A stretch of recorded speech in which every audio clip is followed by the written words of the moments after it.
Shalom, welcome everyone. Hi, hello, greetings, welcome.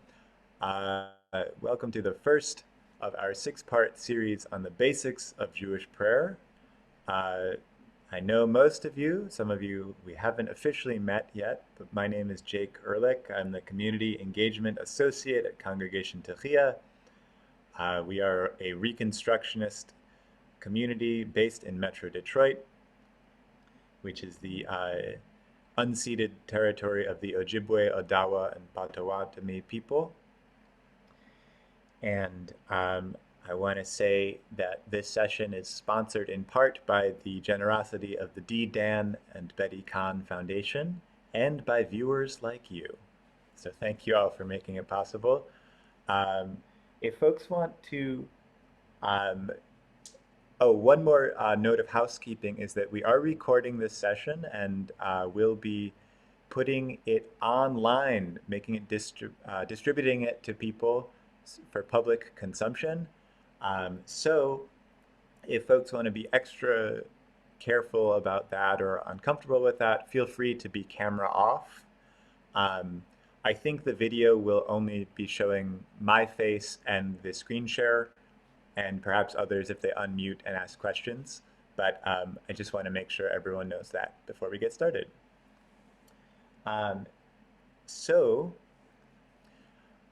If folks want to take a moment and introduce themselves in the chat, you can just say who you are, maybe your pronouns, where you're coming in from. And to answer one or both of these questions, what does prayer mean to you? What are you seeking to gain from this series? And at the same time, I'll also invite people to, maybe we can hear from a couple folks, 3 or 4 folks out loud about who they are, what prayer means to them, and what they're hoping to gain from this series. So whoever feels called first can come off mute and introduce themselves.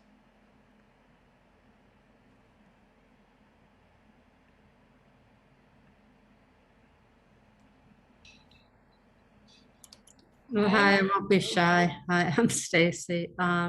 Shan, I forget what we're supposed to say, but I'm just going to answer the questions. Prayer to me is just a continual, this is, well, obviously it's just me talking to God. And prayer can mean anything. Like if I just think about someone, to me, that's a prayer for them.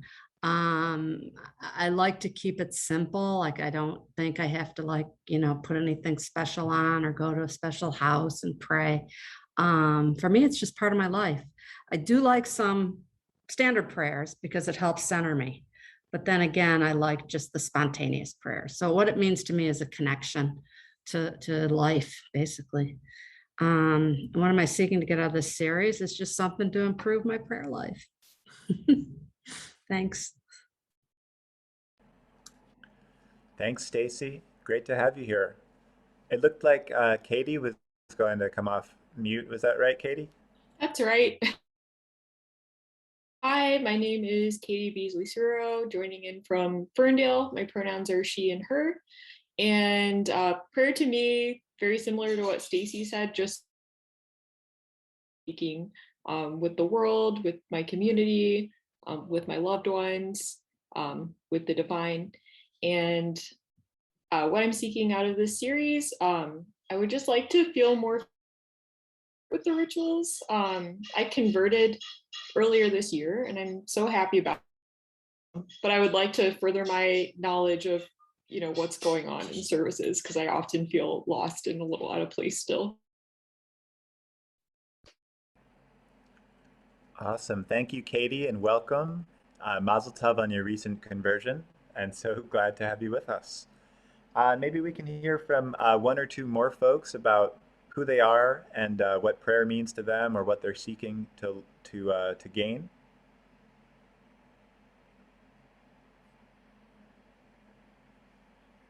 Hi, I'm Rosemary. My pronouns are they, them, or she, her. Just don't call me ma'am or young lady, please. And what prayer means to me is it means like a continual conversation with God. And what I'm seeking out of the series is hopefully I learn a little bit more of the prayers, because I know some of them, like I know the beginning, but like I don't know like the rest of it. Like I don't know the rest of it by heart. Like only thing I know by heart is the Shema.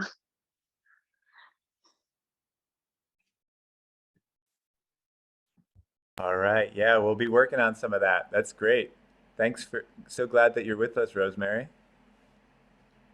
All right, let's hear from one more person about who they are and either what prayer means to you or what you're seeking to gain from this course.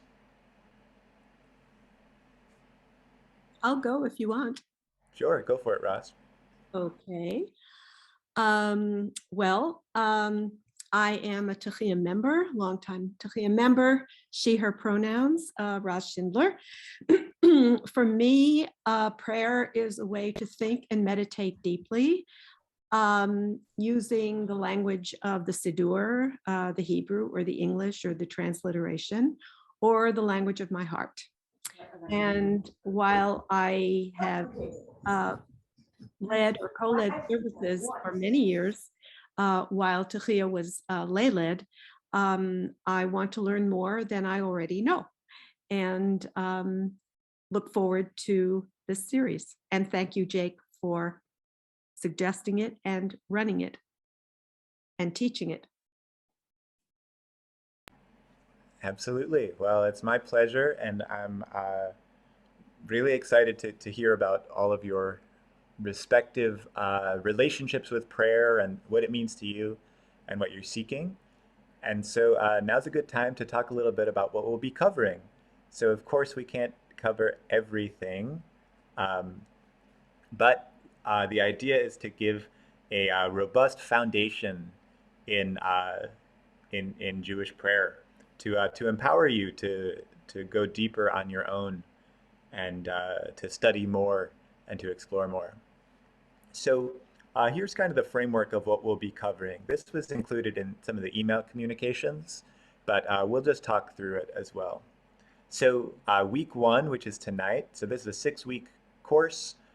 Week one, which is tonight, we'll be talking about sort of the foundational concepts of Jewish prayer, including the blessing formula. You've probably heard at some point, maybe you've even said Baruch atah Adonai with some words after it.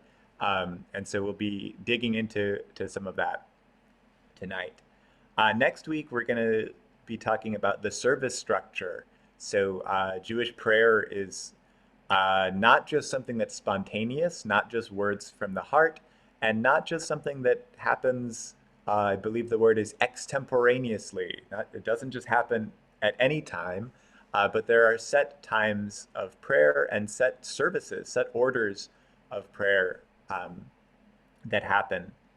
So we'll be getting into that structure because next week, once we come to address that, uh, knowing the structure of Jewish prayer will empower you to walk into pretty much any Jewish prayer service and have a pretty good sense of what's going on.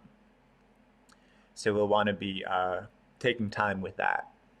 The next week, we'll be covering the Shema and the blessings that surround it. The Shema, as many of you know, is the central Jewish prayer that says God is one. So we'll get into the nitty-gritty about that. Weeks 4 and 5, we'll do 2 weeks dedicated to a prayer so significant in Judaism. It's known in the Talmud as Ha-Tefillah, the prayer. And that is the prayer that we now call the Amidah, the standing prayer.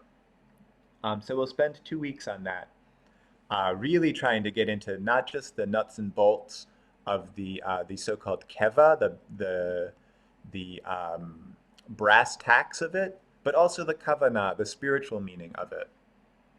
And then our final week will be it's a miscellaneous week for things that we haven't gotten to yet. We'll cover maybe a bit of the Torah service, things like the Kaddish, prayers that come up on Shabbat, things like that.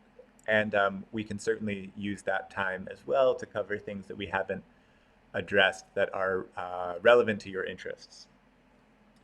So I also want to say, as I've said in the emails, that I think it's week 5, maybe it's week 4 or 5, falls in the week of Thanksgiving, or I should perhaps say Thanksgiving. And so we'll probably adjust that time, week 4.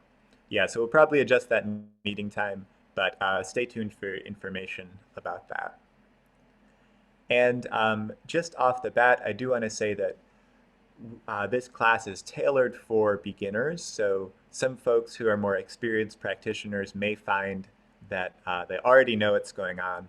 But I hope as well that there will be relevant information and some spiritual exploration that will go on, so that even the more intermediate or even advanced practitioners can benefit from it. All that said, this isn't a Hebrew class. We will be breaking down some Hebrew words. We will be breaking down and memorizing some Hebrew words, but fundamentally, it's not. We're not going to be learning the Hebrew language. And I'll also say that the way this class is set up is that there won't be required homework or pre-reading, but the expectation is that you will do some practice of the material contained in each lecture in the time between classes. One more thing is that okay, just totally vanished from my mind. That's right. So we'll be going from 7 to 8:30, and if you have questions along the way, please always feel free to put questions in the chat, but periodically I'll be asking if anyone has any questions. And then I'll also say that because this is being recorded, and I know that this is can be a sensitive subject matter, that I'll also stay on after 8:30, and we'll shut the recording off. And if folks want to ask any questions that they may not want to go on the record, we'll have some time for that as well. Are there any questions about sort of these logistical elements before we move on to the content?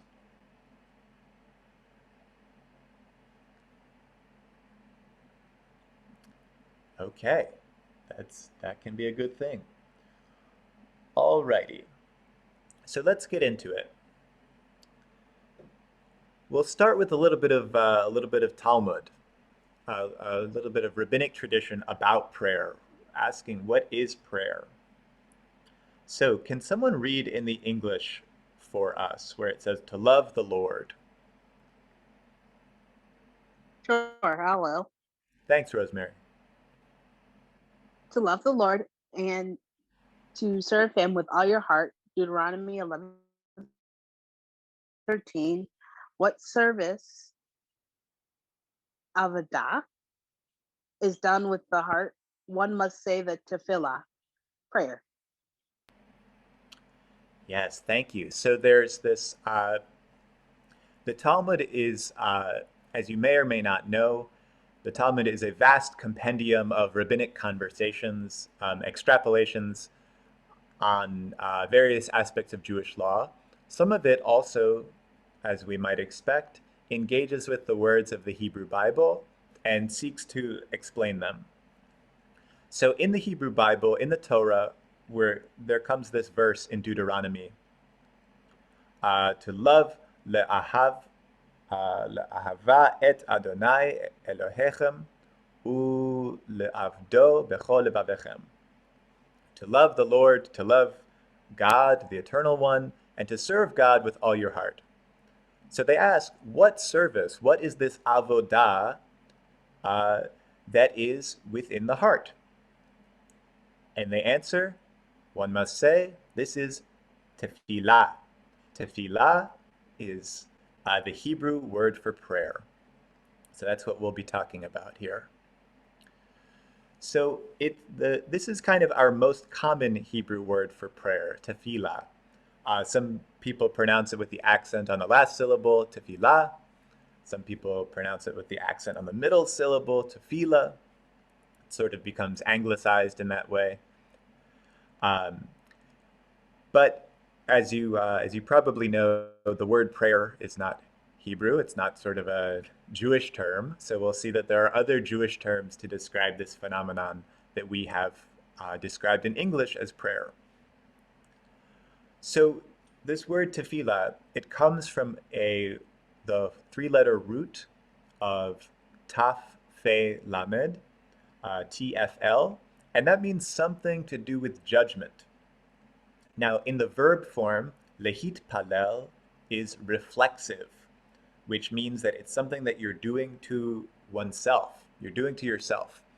So this is, our word for prayer means something like to judge or to investigate oneself, to appraise oneself. Now, a little bit more about prayer. Personal prayer appears in the Hebrew Bible. So if you crack open the Bible, you'll see that Abraham prays, Isaac prays, Moses prays, Joshua in the books of the prophets prays, Hannah famously prays. Now, that's personal prayer. That's individual prayer. They're talking to God. Standardized collective prayer, what we might know as services, that's something a little different. That appears, that does appear in the Hebrew Bible. It appears in Deuteronomy. It appears later in the Second Temple period in Jewish history, so about 2,000 years ago. But it becomes fully developed as a hallmark of rabbinic, which is to say post-temple Judaism. So you may know that the common sort of gloss of Jewish history is that ancient Judaism or ancient Israelite religion is focused on sacrifices given at the temple. That there was a temple standing in Jerusalem, and that how you relate to God is that you make sacrifices at the temple. Now, what happens is that the temple is destroyed. The temple is rebuilt, and the temple is destroyed once again. After the destruction of the second temple, there arises a prominence of a different kind of relating to religion, where people were, instead of relating to God through sacrifice, they sort of construct a new religion that relates to God through prayer. That becomes known as Rabbinic Judaism. People relate to God through prayer, through study, through the performance of mitzvot, of commandments, and through the application of Jewish law. So, tefillah, though, is not our only word for prayer. You may have, let's see, for each of them I'll ask, raise your hand if you're familiar, if you've heard this word. Let's see, bracha. Raise your hand if you know the word bracha. Oh, nice. Eve Katie raised her Zoom hand. I see some others doing Zoom hands and physical hands. Very good. So a lot of people know bracha means blessing. A blessing is something you say maybe over food that you're about to eat, or performance of a commandment. That will be our subject for tonight. You may have also heard these other words. How about this one? Tehilim. Tehilim. Yeah, a couple people raising their hands. Tehilim means the Psalms, a special, like the biblical book of Psalms, a special collection of prayerful poetry. How about this one? Davin. Okay, some people raising their hands. So now we're moving from Hebrew. Uh, the words tefillah, bracha, tehilim, these are all Hebrew. And now this word daven, this is actually Yiddish. And if you can read Hebrew, you might look at this word daven and say, I have no idea how to read this word, because Yiddish orthography is actually a little different. Whereas in Hebrew, there are no vowels the vowels are interpolated as dots and lines under the words. In Yiddish, the vowels are put in the word, and so this word daven would be rather incomprehensible to an Israeli or just a native Hebrew speaker. But so daven means to pray. Daven is a Yiddish word just for praying, davenen. It becomes anglicized into davening, but that refers to praying of all kinds, but especially of the sort of formal worship in the sense of going to synagogue, that you're going to daven. Some say that its roots come from the Latin, that it's related to the Latin word for divine, that daven is kind of you're doing the divine thing, you're doing something related to God, but it's a little unclear. Now this other word, benchen or benching. Who's heard benching? Yeah, some folks have. Okay, so this is another Yiddish word, and similarly, so this is translated as blessing. It gets used in a couple different ways if you hear people talk about benching. One way very common is that there's an elongated blessing that one is supposed to say after eating, the grace after meals, Birkat Hamazon. A lot of people, a lot of Ashkenazi Jews, refer to saying the Birkat Hamazon, the blessing after meals, as benching. But it's also used in the case of that if you were to say the blessing over shaking the lulav for the holiday of Sukkot, that would be benching lulav. If you were to, you would bench licht for lighting Shabbos candles. So it's used in those ways as well. Yeah, I see in the chat that that Arik mentions the term bencher and benching. Yeah, so the little booklet that you might see at a Shabbos table, or a lot of times people get these as sort of favors for their wedding and things like that. Little booklets of prayers and songs called benchers. That's what this is referring to, that it contains the grace after meals and other songs that you might sing at a festive table. Okay, so those are just some terms that we want to get on the same page about. Alrighty, some more concepts here. So in Jewish prayer, we can talk about a certain dichotomy between keva and kavanah. So, and we'll be addressing both of these things in our course. Keva means something like structure. It's when we talk about the keva of a prayer, we're talking about the formal elements of it. What do you say? When do you do it? Those kinds of things. Now, that is sort of counterposed to kavanah. Kavanah means something like intention. So when we talk about the kavanah, it's about the spiritual, the existential quality of the prayer. Why am I doing this? How am I feeling? What is the meaning of this? What's the attitude that I'm bringing to this prayer? So we can see I juxtaposed two examples from the Mishnah, from the sort of earliest stratum of Jewish law from around 200 CE that address both of these things. And I'll just take us through them quickly. That a very kevadik, a very keva-focused element of the Mishnah is asking, okay, what time can we say the prayers? And the rabbis have different opinions about it. Shacharit, the morning service, can be said until midday. Rabbi Yehuda says until 4 hours into the day. Mincha, the afternoon service, can be said until the evening. But Rabbi Yehuda says until the middle of the afternoon. It goes on like this. If you've ever opened up the Talmud, you know that this is par for the course of Talmud. There are opinions, there are minority opinions, there's debate, all that kind of stuff. So those are questions about keva. When can we say the prayer?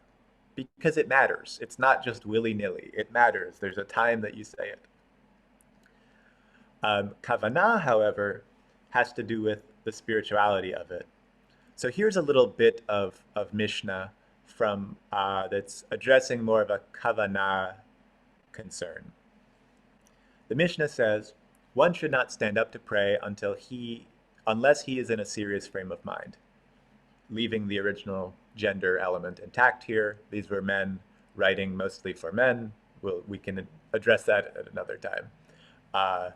The original pious ones used to wait 1 hour and then pray in order to direct their hearts to the omnipresent. And then they say, while one is reciting Shemone Esrei, the Amidah, even if a king greets him, he should not respond. Even if a snake wraps around his heel, he should not interrupt. So that's a bit more of the kavanah. So you can see it still has to do with certain things about religious obligation, but it's about how you should be feeling, your attention, your intention, and all that kinds of stuff. Okay. Any questions on keva, kavanah, anything we've covered so far before we move into the heart of the matter, talking about blessings tonight? Not really a question, but the last thing you just said reminded me of the story I read that in this book I'm reading about. It's like a short story about this Jewish man who's praying at a tree, and then this guy comes along and he tries to talk to him, and he's like, and he still prays and prays and prays, and then he starts like beating him up, and then like after he's done with his prayer, he's like, "Why didn't you answer me?" He was like, "Oh, I was praying." So it was really interesting. So that's what it just reminded me of randomly. That's great. Thank you, Rosemary. And we'll see, I know as you're a participant in our Jewish Journeys course, and we'll be exploring some elements of Jewish history where various movements have emphasized kavanah to that serious degree, like the Hasidic movement, for example, very concerned with having proper kavanah. I was just going to ask, did the sages have young children? Right. So yeah, so the sages will find that as you explore the Mishnah, it becomes clear as one explores Mishnah in 2021 with some of the concerns of progressive communities such as ours, it becomes patently obvious that this is a text that comes from a milieu of men who are probably not spending time much with their families. They're not very concerned with children. There's a great book that I recommend from Mara Benjamin that's about, it's called The Obligated Self, and it's about her experiences of maternity and how that opens up whole new realms for thinking about rabbinic Jewish theology. So that's a bit of an aside, but highly recommended. Any questions about keva, kavanah, clarifying questions or deeper things before we move on to talking about blessings?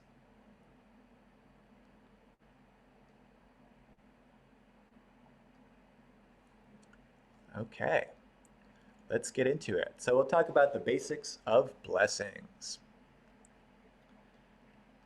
Okay. One thing that I didn't mention when talking about terminology is that this word bracha, blessing, um, is said to come from a couple different connected meanings. One is that it has to do with berech, meaning your knee. So there may be something to do with kneeling when it comes to blessing. And the other is a word for like a pool or a fountain. So there's sort of connecting to a source in the meaning there. That's a little bit of the kavanah of blessings. All right, now let's talk about keva.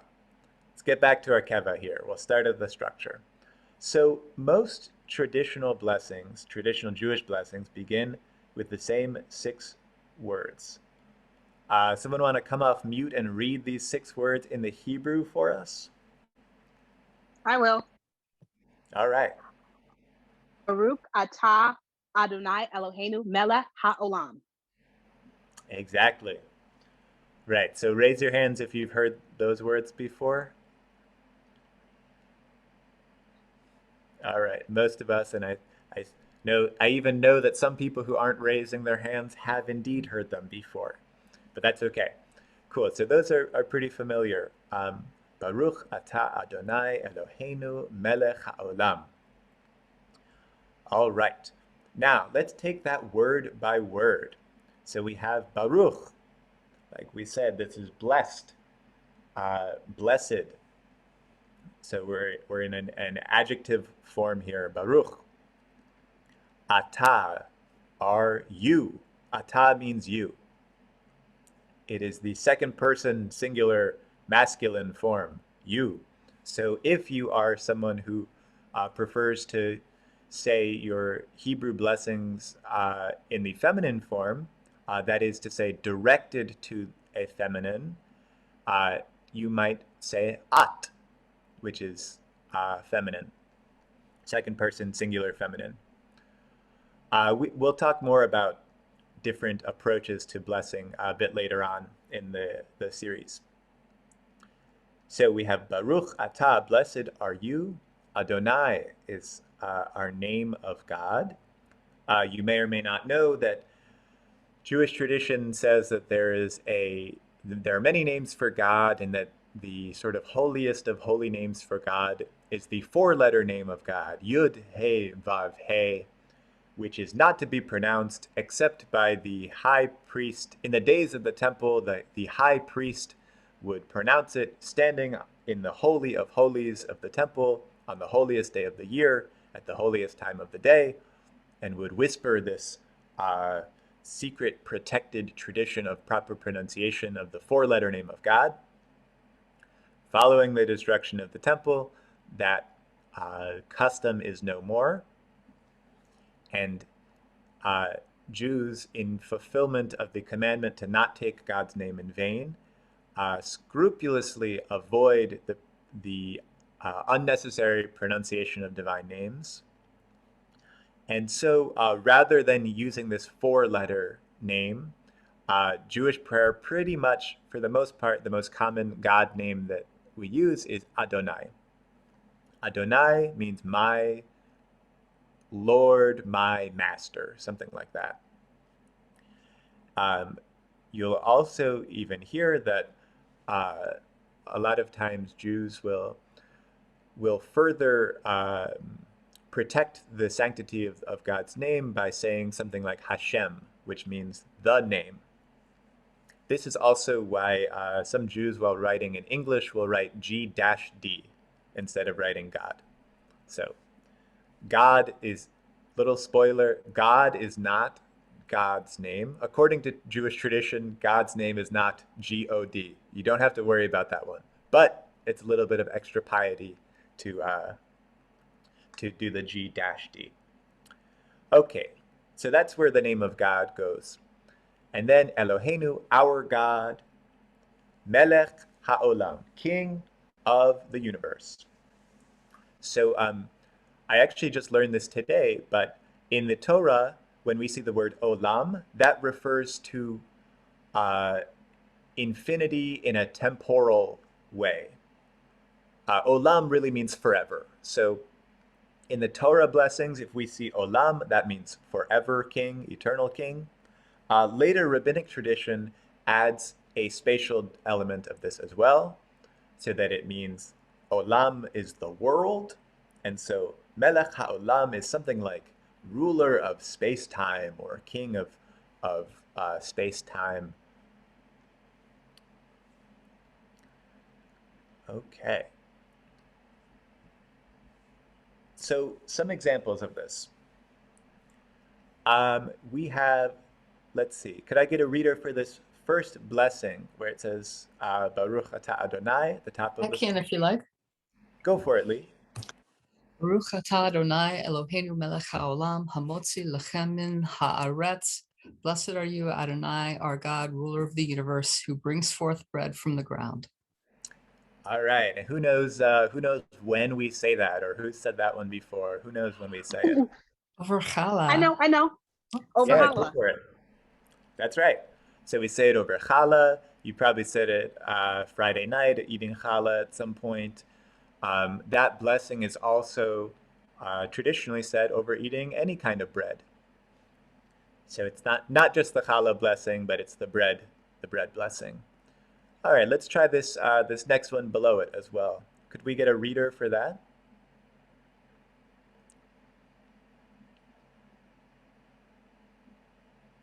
I could just continue if you like. Yeah, go for it, Lee. Thank you.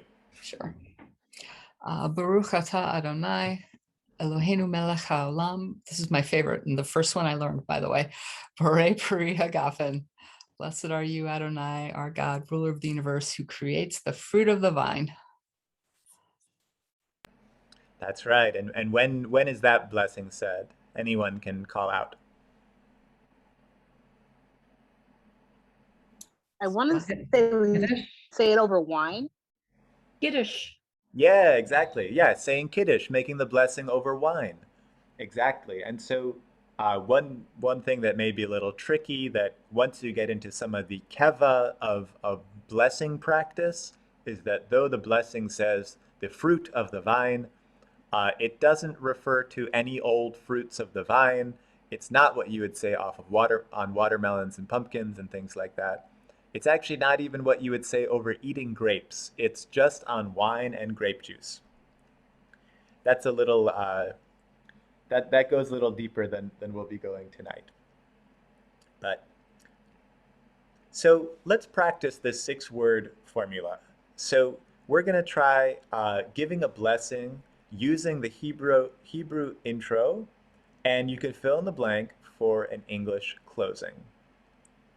So could we get some volunteers to give this a try? Raise your hand, I'll call on you for giving a blessing where you'll say, Baruch atah Adonai Eloheinu melech haolam, who got me out of bed this morning, that kind of thing.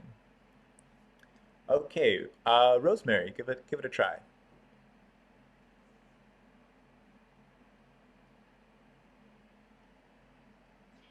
So I'm supposed to say it with the prompt or do another prompt? You will say it with the Hebrew intro. Kind of cut out. Sorry, yeah, say it with the Hebrew intro and then fill in the blanks.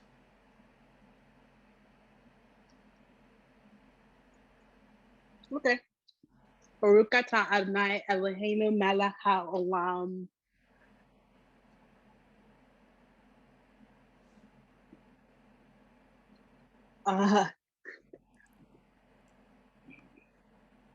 Thank you for getting, thank you. Okay, I didn't quite catch that, but maybe you can put it in the chat. If I think it was the connection was a little choppy there. Stacy, do you want to give it a whirl? My internet's like terrible. Baruch atah Adonai Eloheinu melech haolam, who let the sun rise today. Amen. a little something that didn't get put in the slides is that traditionally, upon hearing a blessing, Jews are to respond with Amen, which means something like "so be it." All right, beautiful. Can we hear one or two more?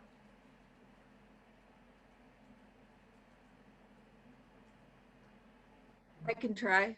Yeah, go for it, Amy. Baruch atah Adonai Eloheinu melech haolam, who got my students through the day on generators, no power at school. Amen. Oh my gosh. It was interesting. Wow. Yeah, I can only imagine. Goodness. Yeah, definitely something that warrants a bracha, I think. It's a feeling of thankfulness for that. You made it. All right. Yeah, and just if it's helpful, a little pronunciation note. So our first word, Baruch, has a ch, sort of a hard H sound, almost a KH, Baruch. And then, Baruch, yeah, there you go. And the other note was that we have melech. melech. Melech. Yep. So again, it's got that ch sound, Okay. and it's totally okay to if that ch is a little hard to find, that you can do like a K sound. Melech Okay. is sort of close enough. Yeah. Well done. All right. Could we hear one more?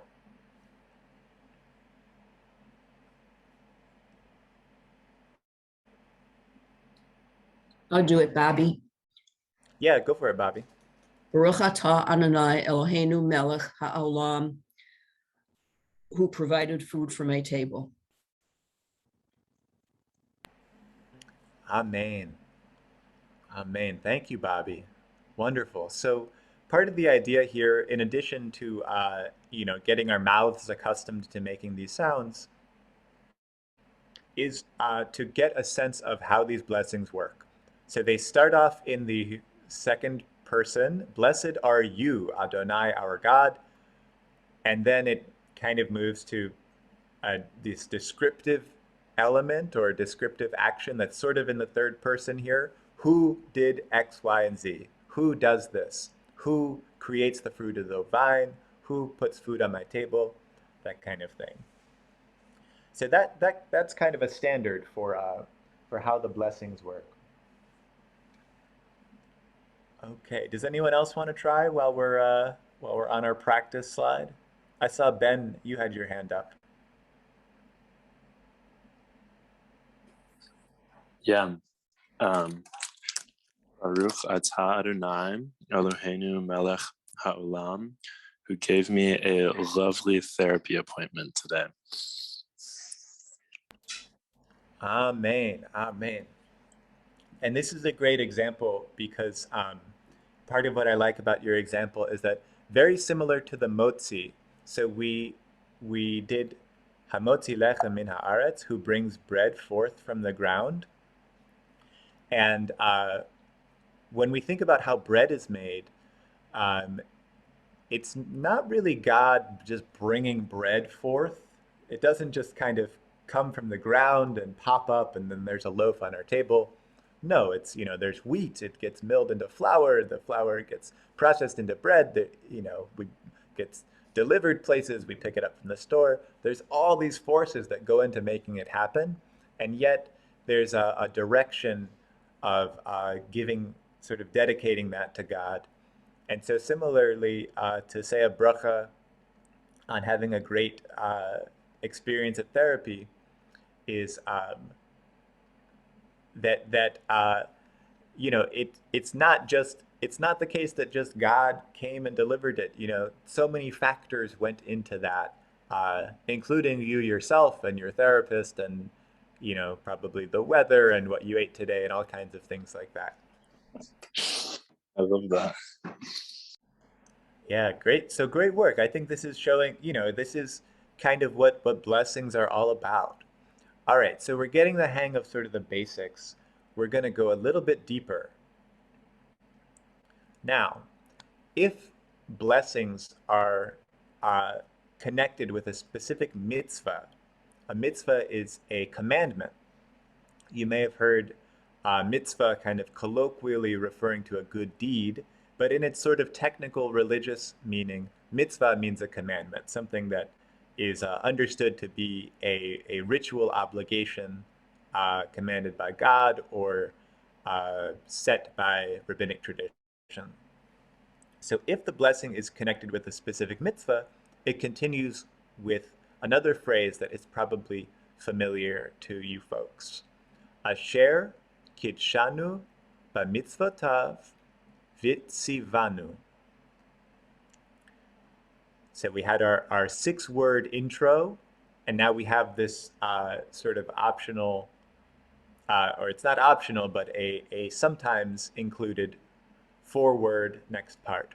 Asher kidshanu b'mitzvotav vitzivanu. So to take it word by word, we have asher, which means who or that. Kidshanu, you may recognize in this word is words that you may recognize like kadosh or kiddush or kaddish, which means holy. Kidshanu is makes us holy. So asher kidshanu, who makes us holy. Ba mitzvotav. The sort of centerpiece of this word here is mitzvot, which is the plural of mitzvah. So it's through his commandments. Again, this is a traditional gendered form that there's lots of creative ways to play with it.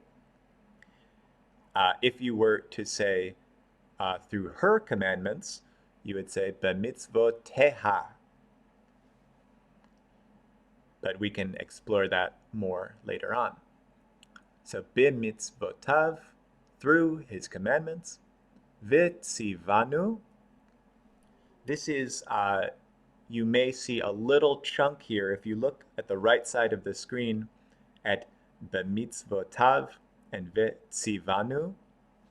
You can see whether you know the Hebrew letters or not, you can see similar letters in both of them, and they are connected. So commandments, b'mitzvotav, vitzivanu, and enjoins us. This word tzav, tzivanu, is another form of mitzvah. So basically we're saying, blessed are you, Adonai our God, King of the universe, who makes us holy through his mitzvah, through his commandments, and commands us, or we could say, and enjoins us. And then we have our fill in the blank. So just as before, as we had the 6-word formula, and then comes the blank associated with the activity that you're doing, that's what we're doing here again. And our example right here says, Lehadlik ner shel Shabbat, to kindle the lamp of Shabbat. Who knows when that blessing would be said? Oh, it's usually at Shabbat services or when you're lighting the candles.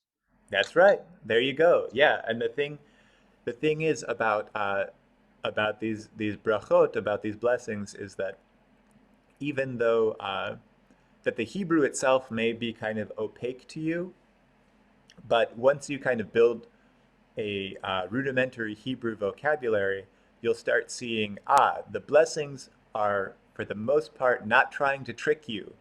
They are saying what they're doing. So which blessing do you say on lighting Shabbat candles? You say the blessing that ends in lighting Shabbat candles. Okay, let's look at a few examples here. All right, can we get a reader?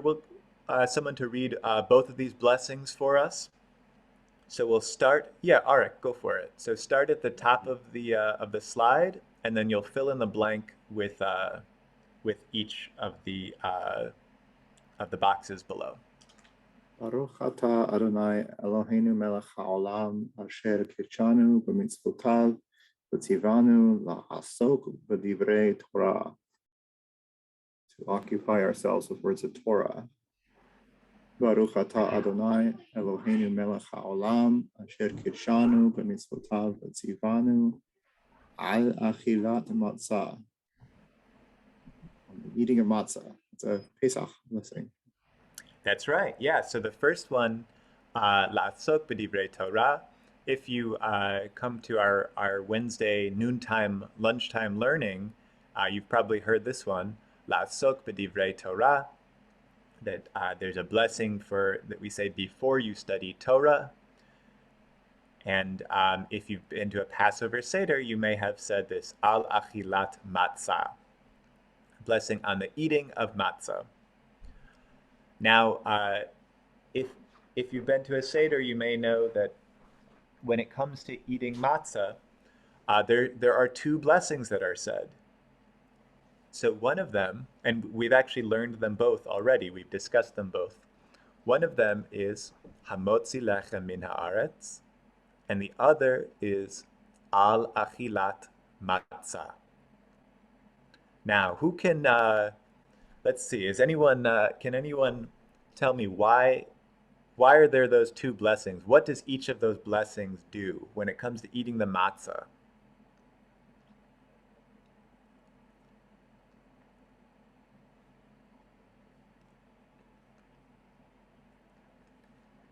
It's a little bit of a higher level question.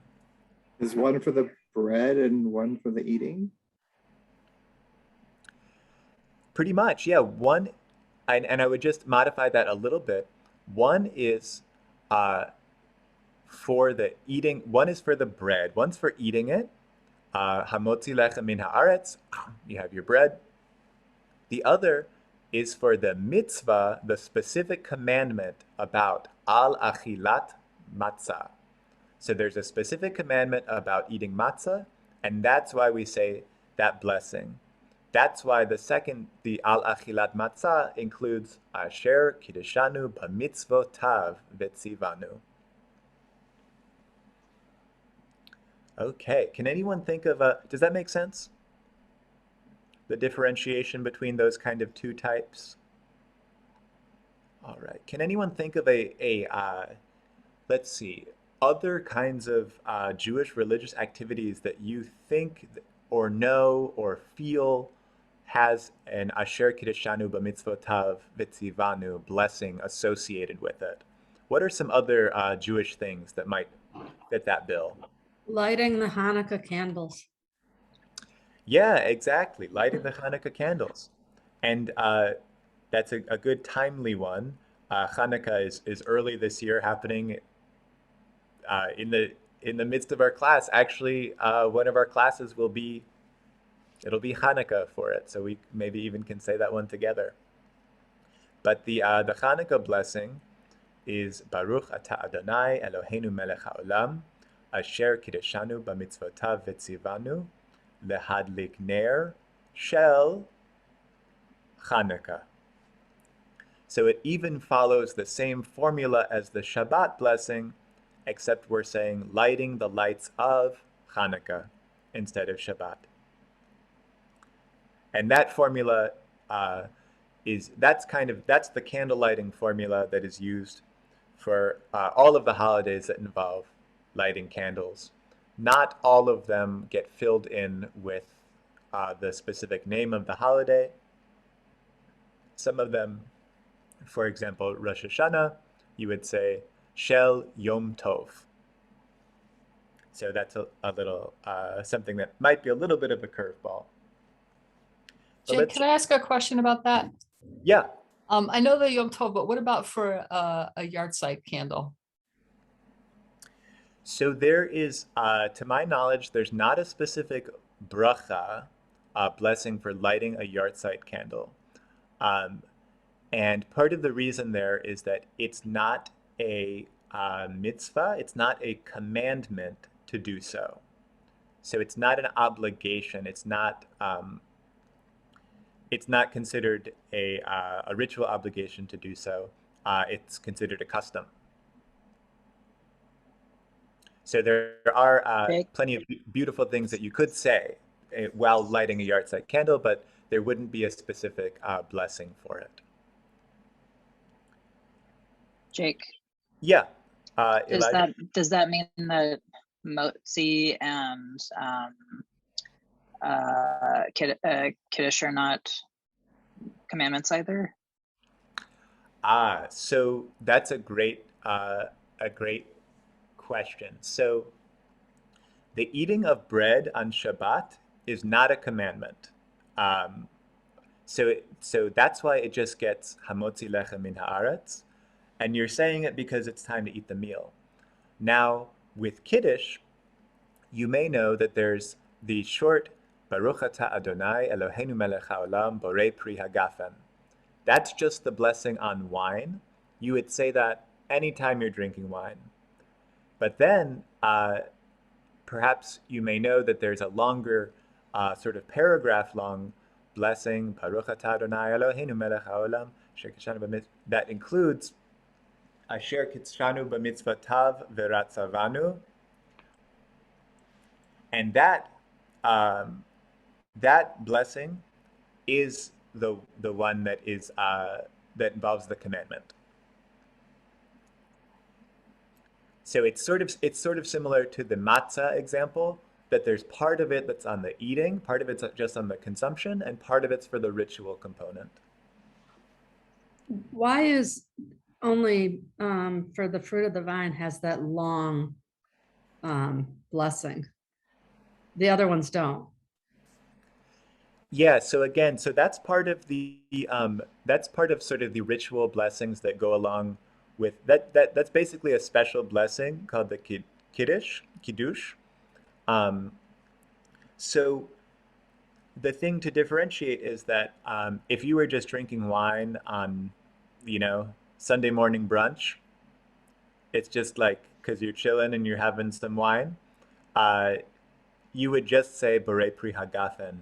You wouldn't add on that second paragraph long thing, the Kiddush, which is said on Shabbat and festivals. Shabbat and holidays. Yeah. I see Rosemary, you've got your hand up. Yeah, to go back to like your original question, I think you guys also say it when during the high holy days and you guys pull out the Torah to unscroll them. Like you say it right before you do it. To say, as another blessing that would require Asher Kidshanu B'mitzvotav. Yeah. Got you. Yeah, yeah, definitely. There's blessings of mitzvot involved in the Torah service as well. Yeah, absolutely. Okay. Putting on tzitzit is another one that I always forget. Yeah, exactly. So there's a blessing for if you're wearing for putting on a talit, putting on a prayer shawl, that says Baruch atah Adonai Eloheinu melech haolam asher kitshanu b'mitzvotav v'tzivanu lehitatef b'tzitzit, which means something like to wrap ourselves in tzitzit, in the fringes. It's a specialized religious term, tzitzit, for the fringes that are to hang from four-cornered garments. But that's another thing that involves a blessing with Asher Kitshanu, because there's a specific mitzvah associated with it. Okay, any questions about this so far?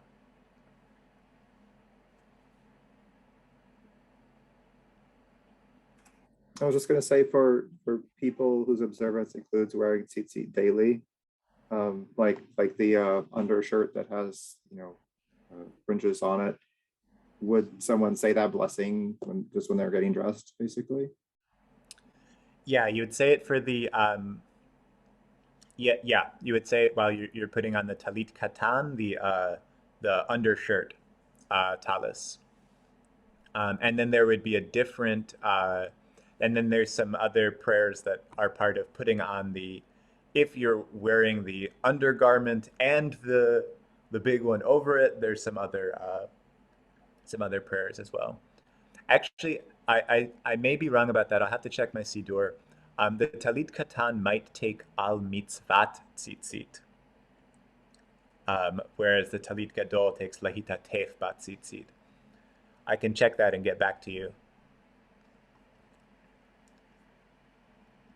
Okay.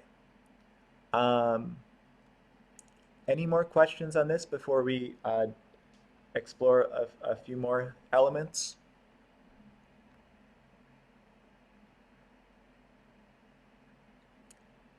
All right, well, let's move on. Okay, now, so we've learned our 6-word intro, and we've learned the 4-word chunk that might get put onto it, bringing us to 10 words. But sometimes when blessings are involved in the liturgy, when blessings are portions of prayers that we say as part of formal worship, the Eloheinu melech haolam part gets omitted. So you may find, and this this happens especially when the blessings are functioning as what's called a Hatimah, a signature. They're kind of the closing inscription on an elongated prayer. And you find this a lot in the prayer, the Amidah, where there will be sort of extended blessings, maybe a paragraph, and then the final line will say something like, Baruch ata Adonai, shomea tefillah. Blessed are you, Adonai, who hears our prayers. So this is something to watch out for. This is another form of blessing that you'll encounter.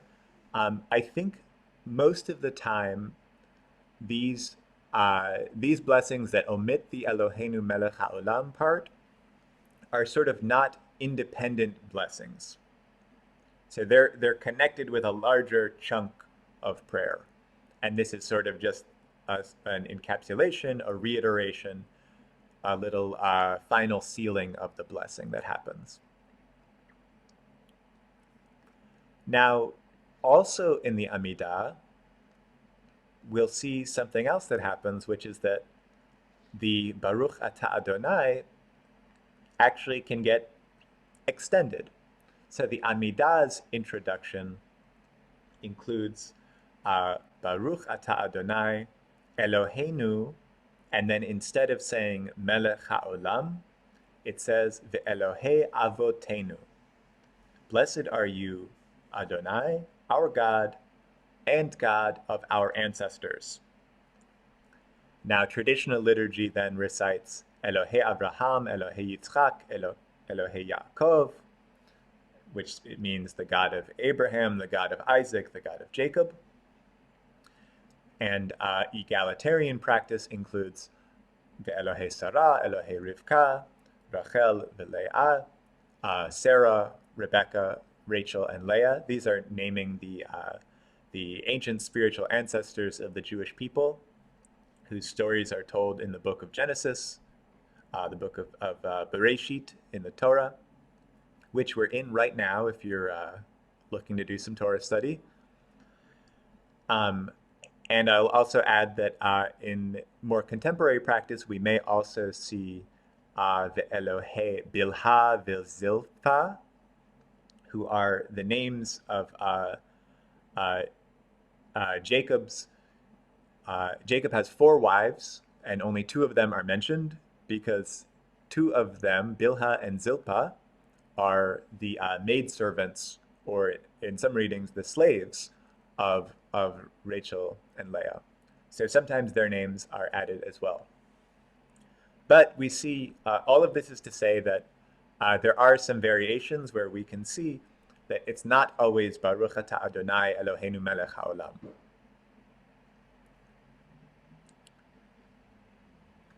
I have a question, Jake. Yeah. So why do we repeat Elohei each time we say a name? Unless I missed that. No, it's a great question. And what I can tell you is a Hasidic interpretation of why we say that. And the interpretation is that God had an individual relationship and a different kind of relationship with all of these people, so that, and that just as we say, blessed are you, God of our ancestors, God of Abraham, Isaac, and Jacob, God of Abraham, God of Isaac, God of Jacob, God of Sarah, God of Rivka, God of Rachel, God of Leah, we should also be in our own prayer lives understanding who is the God of Bobby, the God of Stacy, the God of Amy, all that kind of stuff. So I don't know from kind of a technical standpoint, why do we repeat the name? Why do we repeat God of? It would be grammatically fine to just say Abraham, Yitzchak, Yaakov, Sarah, Rivka, Abraham and Isaac and Jacob and so on. But spiritually, there's that little bit of teaching that gets spun out from it. Yeah, excellent question. Any other questions on this part?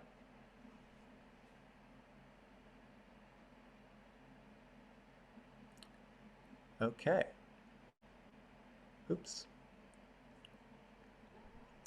Alrighty. So the idea is that there may be those kinds of different variations, but mastering this 6 to 10 word intro is key. You should know these words. You should really, you should learn and memorize what each of them means, so that when it comes to encountering a new blessing, that the only parts that you'll have to look for the translation on are just those clothing elements.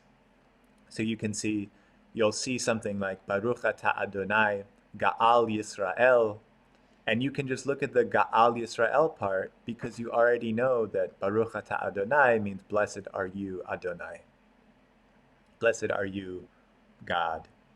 Ga'al Yisrael means liberator of the Jewish people.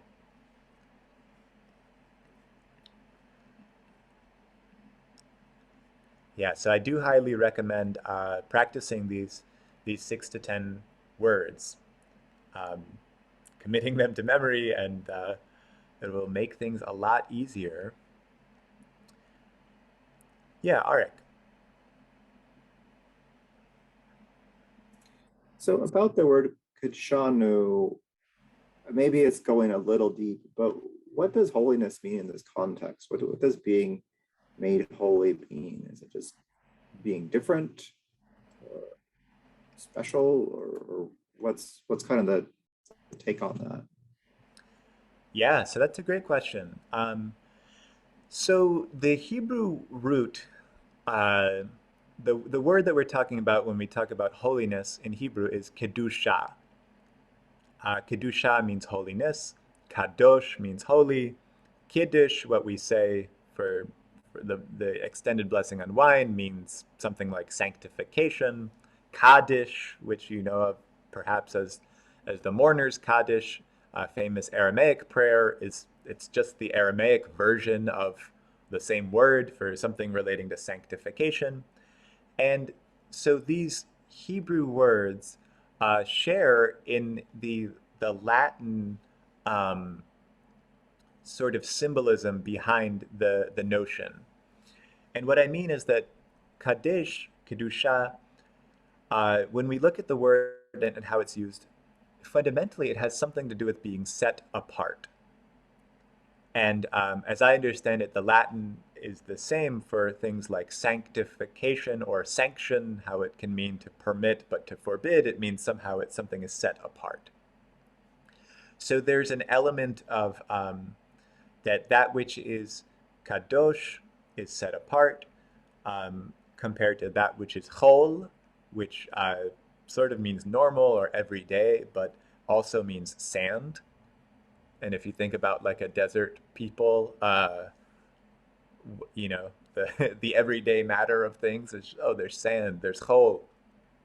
The time in between, in the festivals of Passover and Sukkot, which are 7 or 8 day festivals, the sort of bookend days are considered chag, are considered special holiday days, and the middle days are called chol hamoed.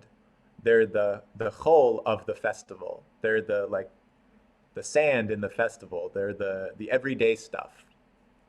It's sort of a contradiction in terms because it's in a way saying it's the holiness, it's the profaneness in the holy. But yeah, but it seems that fundamentally this notion of holiness has to do with something being set apart. And that may be sort of the best that I can speak about it right now, I think.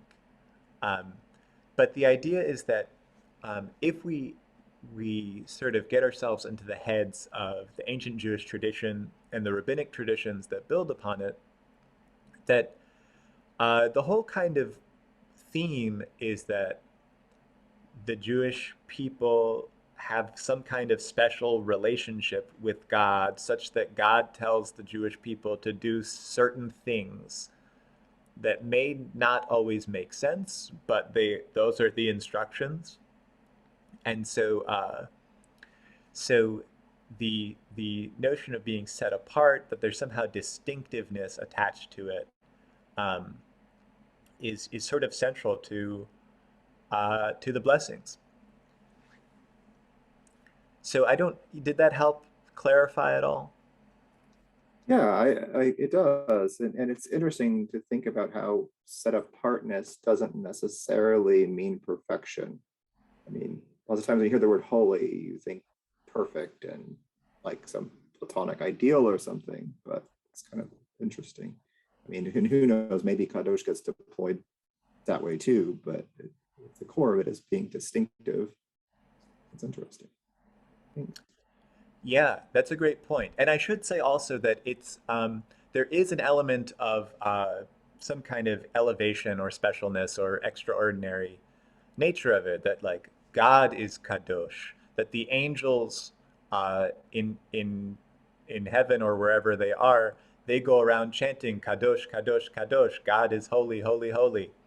And so it's not just setting apart in a mundane sense of sorting here versus sorting there. There is an elevation towards it, but I think what you're saying is very, I think, useful to keep in mind, that especially to name plainly that when we use words like holy or prayer or God, we're inheriting them in a certain context of Christian theology, much of which is sort of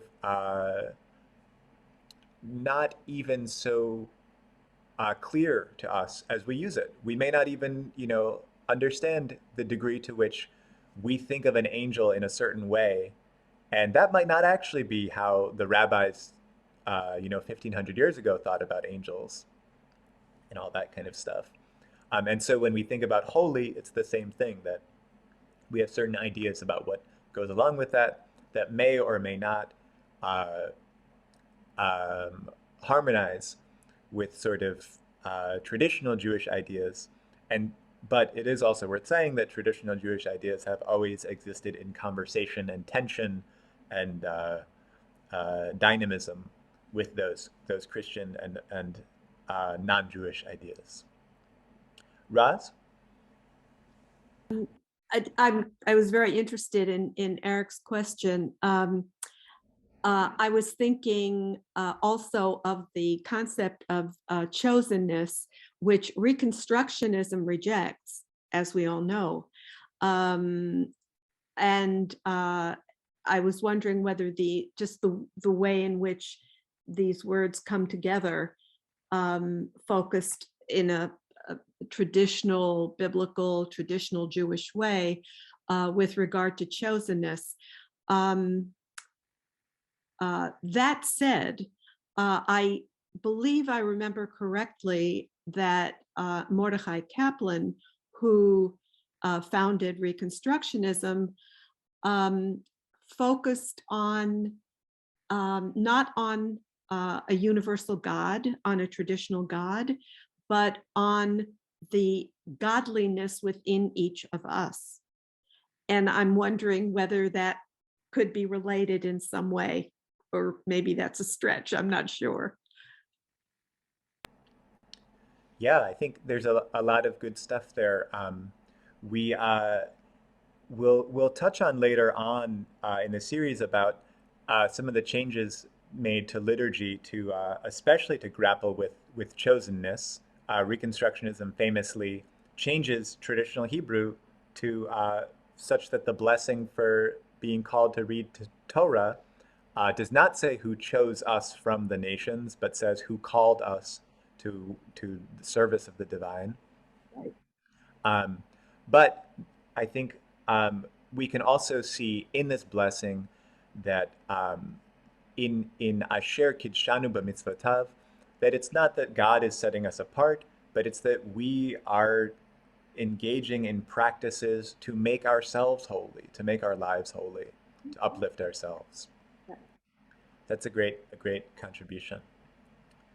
So we'll cover just a little bit more content, and then we'll just do some Q&A and discussion. And like I said, we'll stay on even later for non-recorded discussion. So we have this other bit of Talmud. Rabbi Meir would say, a person is obligated to recite 100 blessings every day, as it is stated in the verse, and now Israel, what does the Lord your God require of you?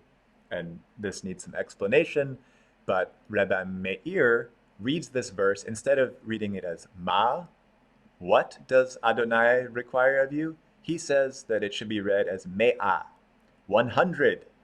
100 things does God require of you.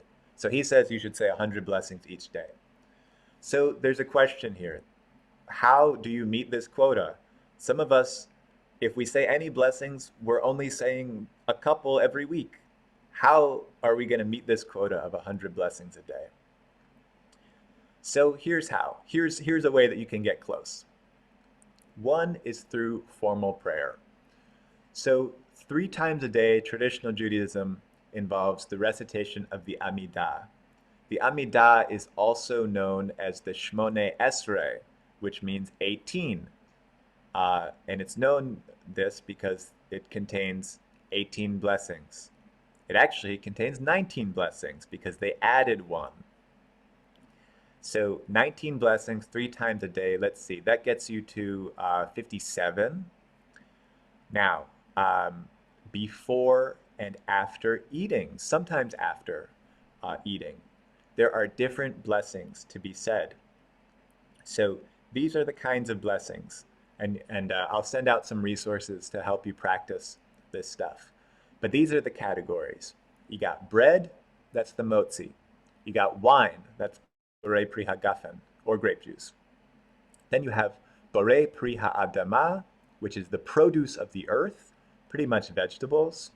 Borei pri ha'etz, produce of the tree, pretty much fruits, although, these are the rabbinic categories. They don't cohere exactly to botanical or culinary categories. You have varieties of grain, borei mine mezonot, that's for your granola and your pasta and all kinds of stuff. And then you have this great category of shehakol nihi'eh bidvaro, which means that everything is created by God's word. And so that's your miscellaneous category. Not only does that include things like processed foods that don't fit in any of these categories, or candy, or things like honey, but it includes things like water and meat. So there's not a special blessing for water, not a special blessing for meat, but you would say these things for every time you would consume things. So if you're like me, you'd probably have a lot of opportunities throughout the day to say blessings if you're a snacker. There's also a blessing for after going to the bathroom. We say this oftentimes in Shabbat services. This is Asher Yatzar, the blessing that ends, that says something to the effect of, thank you, God, for making my body function, putting openings where there should be openings and pipes where there should be pipes, and making sure everything functions smoothly. That is a blessing that's said after every time going to the bathroom. So you might have several opportunities for that. And then there's also a whole host of fun kind of miscellaneous blessings. There are blessings for seeing wondrous things, for seeing rainbows, for seeing old friends. Actually, I saw in the wake of the, in our pandemic times that certain rabbis were teaching about this, that the blessing for when you see a friend that you haven't seen in a long time is Baruch ata Adonai mechaye hametim, who gives life to the dead, because it's such an enlivening thing to see your friend that you haven't seen in a long time. Now there are blessings for seeing wise people, and there are blessings for seeing ugly people. There's thankfully some engagement with some wrestling with the more ableist elements of our tradition, but blessings about seeing people with certain kinds of deformities and things like that, or what the rabbis would call deformities. So there are just tons of kinds of blessings that one can say. So it's not so unfeasible. It's still a bit of a stretch, but it seems a lot less impossible to get to 100 if you are blessing all of these things. Now, your suggested homework is, I'm not going to say get to 100. That does not seem realistic or attainable.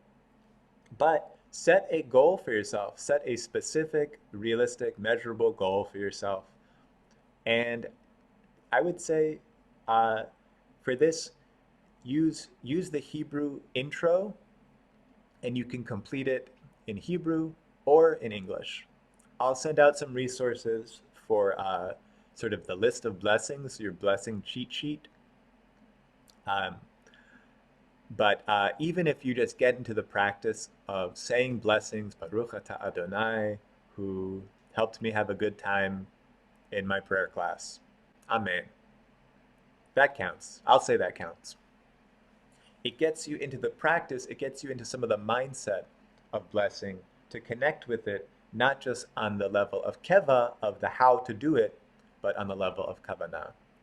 So I'm suggesting 14 blessings between now and next week. Maybe you can write them down and we can share notes. I will ask you about them next week. That'll be our kind of welcoming question. So I hope that y'all will do that. Now, before we break for tonight, I did just want to quickly go through a little bit of what I call prayer finalia, which is to say all of the gear and stuff that goes along with praying. Because if you've seen traditional Jews do Judaism traditionally, there are some special ritual elements that people utilize. Okay, so we'll go through this, and then we'll have some question and answer. And like I said, we'll stop the recording after this slide. Okay, paraphernalia. So we have the talit, the tallis, prayer shawl. Traditionally, this was worn by men. Nowadays, all kinds of people wear it. And the point of this is that there's a commandment about, on your garments, you shall have tzitzit, you shall have fringes. So this special garment arose as a way to fulfill the specific commandment of tzitzit. We've got tzitzit, which are the fringes themselves. You can see on the right-hand side there, someone's holding the fringes in between their fingertips, which is a custom to gather the fringes of the tzitzit before you say the Shema. Tzitzit are knotted in certain ways according to different customs. And like Arik said, some people wear undershirts, basically, that have tzitzit on them. You may have seen people who have their tzitzit poking out, You can see them hanging down. Some people wear them inward. Different customs, different attitudes about why. Tefillin, this is translated as phylacteries, but no one knows what phylacteries means except people who, I think the term is used in Dungeons and Dragons. It means something like amulet. But tefillin are these special leather boxes that contain scrolls of parchment with verses from the Torah that are worn on the arm and the forehead. In the Shema, they say the words, "Bind me as a sign upon your arm, and let me be totafot between your eyes," which, we don't really know what that word means, but the rabbinic tradition understood this to mean, we should put little boxes on our arm and a little box between our eyes when we pray. If you've heard of Karaite Judaism, which is a form of Judaism that is not rabbinic Judaism, Karaites do not wear tefillin. Karaites read that line in the Shema and say, this is obviously a metaphor for remembering God at all times. Our tradition of rabbinic Judaism says, this is obviously a commandment to make leather boxes and put them on our head and arm. Different customs. These are traditionally worn for morning prayer only on weekdays. So they're pretty much worn in traditional, more Orthodox communities. And although that's changing and evolving, but it's the kind of thing that a lot of people don't have the opportunity to see or to experience because if your only time engaging in formal Jewish prayer is on Shabbat, they're not wearing them on Shabbat. But some of us have had the experience of being stopped by Chabad, Hasidic kind of missionaries who say, "Are you Jewish? Can you put on tefillin?" And they'll wrap you up and give you the experience. We'll also mention that head covering is a thing in Judaism. You've probably heard of yarmulkes, or in Hebrew, kippah. There are debates around how mandatory the head covering is. It's certainly kind of normative, but as traditions evolve and are embraced and change, different people wear head coverings for different reasons.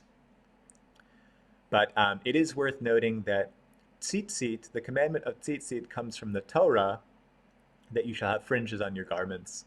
And yarmulke is rabbinic, or even sort of just a matter of custom. So if you're trying to do things by the book, it's sort of more important that you wear tzitzit than wear a yarmulke, but that's not how it always plays out. And then just a few more things.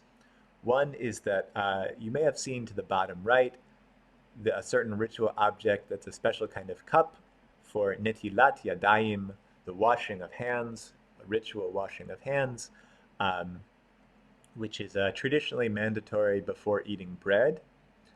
Some communities engage in this before prayer, which I think is a beautiful custom. And some communities engage in this first thing every morning.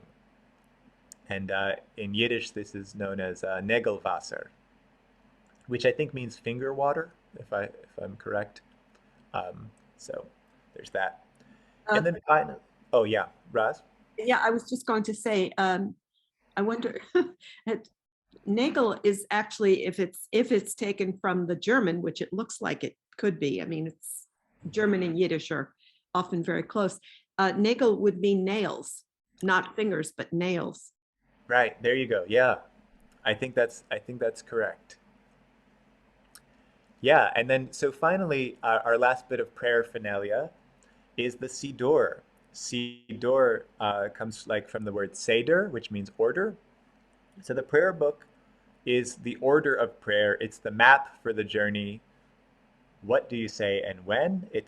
Contains the keva, it also oftentimes contains the information you need for the kavanah, for sort of what are you supposed to be thinking? How can you get in the mood for this prayer? What's the meaning of it?